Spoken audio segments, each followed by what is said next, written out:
Dito sa kanila, yung 30 baka na pang dowry para sa babae, pang mahirap lang daw yun. Malamang iisipin ng iba, paano kakayanin ng mahirap na tao yung 30 baka? Ganito kasi yan. Kapag inanunsyo nila na yung isang lalaki mag-aasawa na, lahat ng mga kamag-anak, obligado silang mag-ambag para doon sa kabuuan ng baka. At ganun din naman kasi kapag meron silang kamag-anak na babae na ikakasal, binibigyan din sila doon sa mga makukuhang baka. Kaya't magkakaroon talaga sila ng mga baka.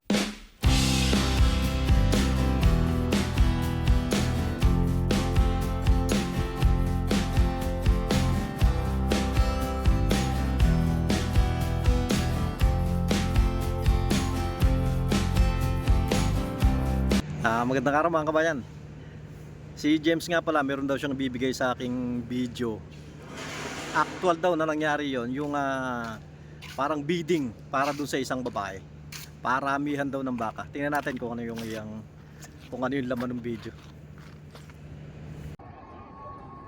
Meron daw dalawang lalaki na nagpaligsahan para mapangasawa yung isang babae. Kaya ganyan yung ginawa nila. Nagparada sila ng mga baka sa kabayanan. Hindi daw lahat ng baka yan. Yun lang mga special cow yung ipinarada nila. Yung mga ordinaryong baka daw, napakarami daw yung ino-offer nila.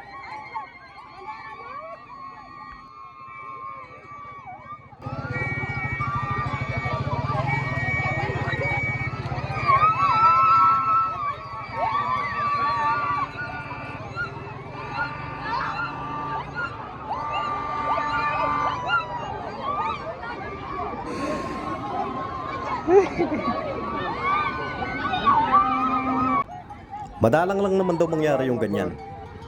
Nangyayari lang yan kapag yung dalawang lalaki ang nakikipaglaban talaga yung pamilya nila mismo.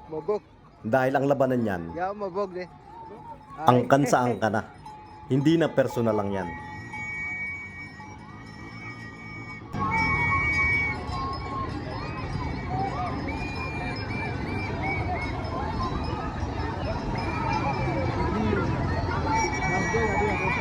ಯಾರೇ ಮಲ್ಲಿಕ್ಕೆ ಅಯ್ಯ ಜೇ ಮಲ್ಲಿ hi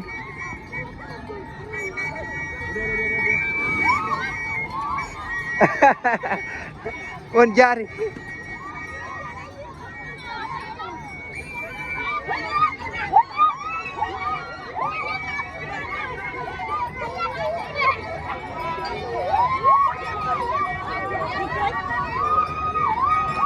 kanin jay. Doon daw nangyari yan sa may Choybet, sabi ni James.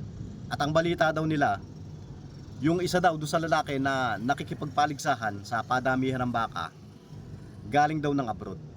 At ang natatandaan ko, nung nakaraang Sabado dito sa airport, meron ding isang dumating na VIP. Ang sabi rin nung iba, taga Choybet daw yon. Ang sabi nga nila, baka yun daw yun mismo.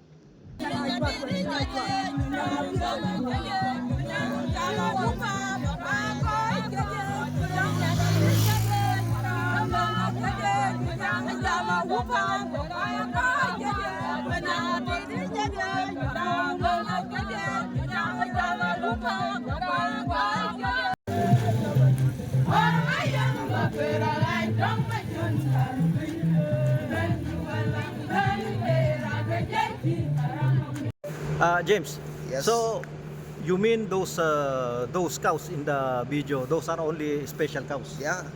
not included the ordinary cows? Oh, you don't including So that that one. means so many, huh?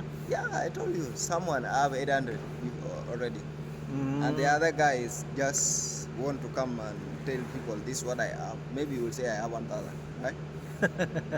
I say even that woman will not get birth again because to be married with a lot of cows like that. You know how many cows they are dying from there?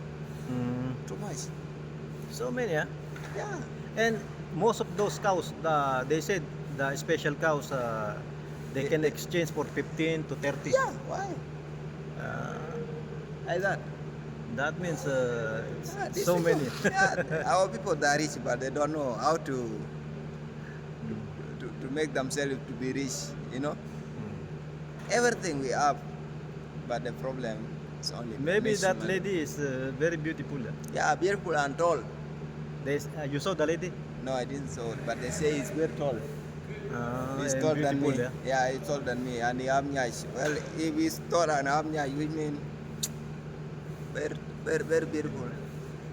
I have no car. I could just go and make competition with them also.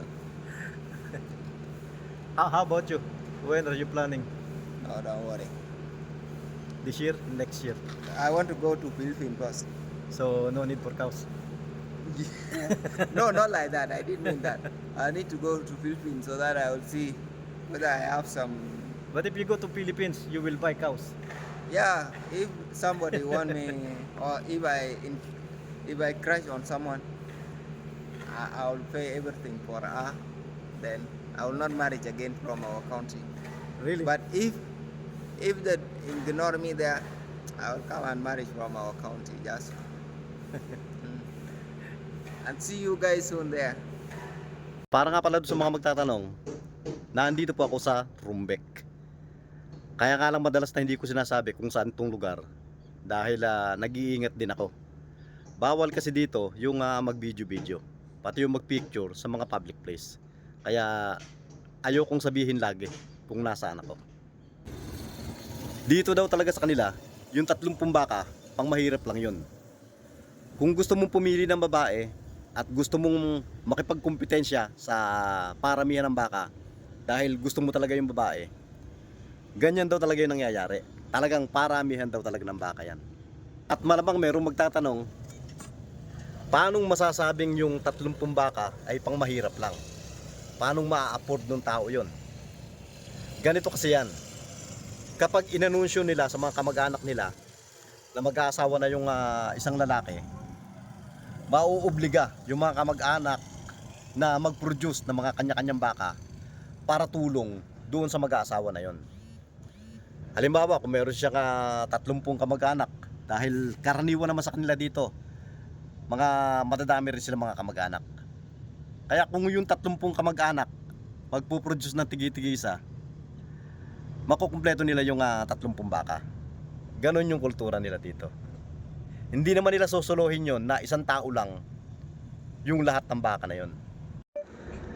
At ganoon din naman kasi kapag merong kamag-anak silang babae na mag-aasawa, meron ding parte yung mga kamag-anak nilang lalaki. Kaya magkakaroon talaga sila ng mga baka. At yan lang po muna sa ngayon mga kabayan. Sana po nagustuhan nyo rin yung sinare ko ngayon at maraming salamat po doon sa mga laging nanonood na mga ina-upload ko.